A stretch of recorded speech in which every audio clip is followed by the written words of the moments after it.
Welcome back, folks. This is Suave, and today we're going to be taking a look at the Orochi Perfect Edition manga published by Viz Media. We're going to be taking a look at what this book looks like on the outside as well as what it's going to be looking like on the inside. We're going to be talking page quality, the images, the bleed through, all that good stuff. So without further ado, let's begin.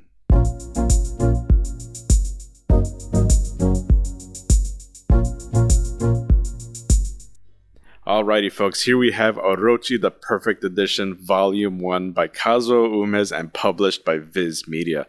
And on the front cover, we have our main character, Orochi, and this cover is very interesting. It's not like the glossy type of hardcovers you normally get. This is a very smooth, almost matte finish. It kind of reminds me of like you're almost touching newspaper in a sort of way. And it kind of has that look to it too, where it's kind of pale, faded, tan kind of look. Over here at the top, you have the title. It's kind of grooved in. It has a very deep red, almost like it's bleeding. You can kind of see like the little blood spots everywhere. It's pretty cool. You got the volume 1 here as well, kind of very shiny too against the light if I tilt it like this. This is a hardcover book, as you can see. So let's take a look at the spine real quick. So the spine sort of has the same deal. You got the title Orochi, you got the mangaka, and you have the volume 1. You got Viz. And over on the back, here's where it looks really nice. You have one of the manga panels over here blown up, and it really sets the tone for what type of manga this is. It's a very dark, eerie room. You got these really weird unknown bottles on the sides. You got a little bit of a tiny synopsis down here and the Viz Media info on the bottom. So this is a MSRP $27 USD book. Obviously, wherever you find your manga or wherever you shop online, you could probably find a little bit cheaper. Alright, let's go ahead and dive into the insides of the book. So you got the little cover pages with this really eerie red and black lines going on. Over in the front, you have this nice color page featuring Orochi and what looks to be this really torn apart painting. She's got a little rose here on her hand. You got some more black and white cover pages featuring the title with the volume number.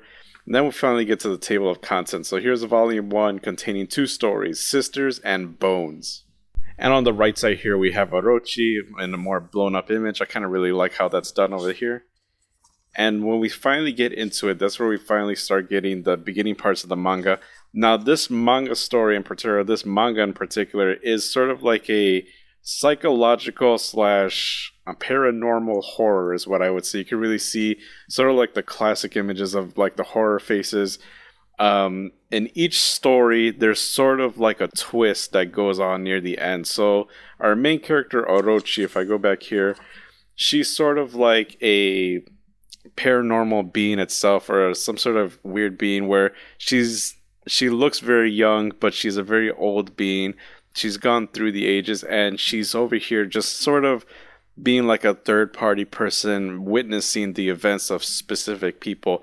And these people tend to have some sort of ulterior motive or some sort of mysterious action that they're not sharing in the very beginning until you get near to the end of the story, and then there's sort of this twist, and then you get all these events and these consequences that follow through each one. Now, personally, I'm not someone who goes out of their way and looks for horror manga, but when I was reading through this, I had a really fun time just kind of flipping through it and going through the whole stories and just really appreciating the stories that were being told in here. Okay, now let's talk about the build of the actual book itself. So, as you can see, the pages here, they're actually not super bright white and deep black like you would get with some of the other hardcovers or special edition manga that you would see. This is actually kind of like a very beige, slightly tan color white, and even the blacks themselves, they're not super deep black. They're sort of like a faded black, or if that makes sense at all. But yeah, these pages are very smooth. They're not the usual rough texture manga that you would get. They're a little bit thinner, but they're not too thin to the point where it's gonna break if you look at it funny, or it's not gonna rip apart on you. This is actually a very well built book, and it very much hits the theme or the aesthetic of the actual horror manga itself. Let's go ahead and take a look at the binding real quick. So this is a hardcover book, and as you can see down on the bottom here, you can kind of, let me see if I can focus real quick. There it is. You can kind of see that there is a glue line here at the bottom. So this is a glue binding book. It is not a very thick book, so I wouldn't be too concerned about the integrity of the book since it is a glued binding. I think because it is glued onto hardcover and the thickness isn't that all that bad, you don't have to worry too much about this book falling apart on you over time. Okay, so we talked about how these pages seem a little bit thinner than usual, but let's talk about the bleed through. So actually, because of the way they finished these pages off, the bleed through is really almost barely existing at all. I'm trying to see if you can kind of see maybe like some of the black lines coming through against the white face here. So even when I'm flipping through the page, you can barely make out the bleed through going on from the other page. So really they did a really excellent job here where they made it so that you could fit a lot of pages in here, but it doesn't feel too thick or bulky. But they also made a nice finish on the pages here, so there's not really a whole lot of bleed through going on.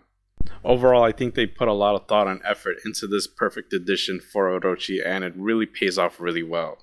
Now, I believe Orochi was originally published somewhere around 1960s or 1970s, somewhere around that time period. And it didn't come to the US or translated officially in English until about early 2001, I believe is when Viz Media originally published a volume 1 in trade paperback. I'm not sure if it was because there was low sales or something went on, but there was only one volume that was ever printed in English. And now they decided 20 years later to go ahead and reprint this in this perfect edition format. And I think a lot of people are really catching on to this one, especially because now there's more of a market for people wanting to get deluxe edition manga, hardcovers, that sorts. And so I think they're really tapping into it, trying to capitalize on some of the older manga that they probably have a license to. And especially with the way the Junji Ito manga is selling, so they're really tapping more into the horror manga itself. And I just really enjoyed this story itself, so I'm really hoping that Viz kind of brings more of the horror stuff. Now, as for the stories contained inside the book, they're actually very different in scenes. So you can actually see there's this black line. That's sort of like the break apart for when the chapters or the stories are happening.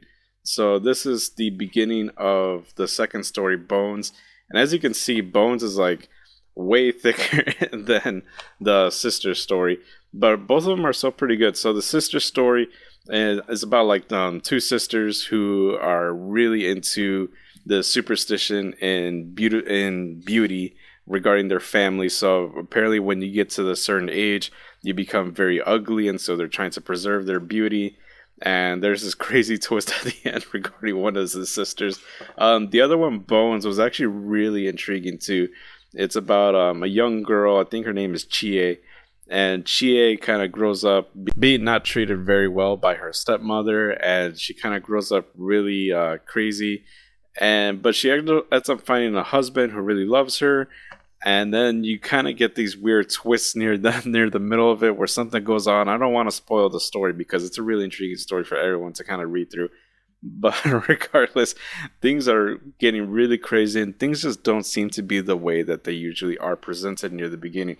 I really love this face with the horror, kind of like a zombie face going on.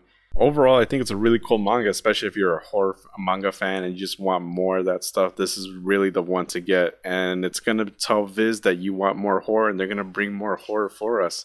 Over here in the back cover pages, you have more of the blown up images from each of the stories, a little bit about the author, another blown up image from the other story, Bones, and just a credits page. That, folks, is going to do it for Orochi, the Perfect Edition Manga, Volume 1 by Kazuo Umes and published by Viz Media. Post your comments down below. Let me know what you think about this book and if you're going to pick up a copy yourself. And if you like this video, be sure to hit that like and subscribe. It helps me out a whole lot. It goes a long way with very little effort. With that being said, I will see you all next time in the next video. Bye, everyone.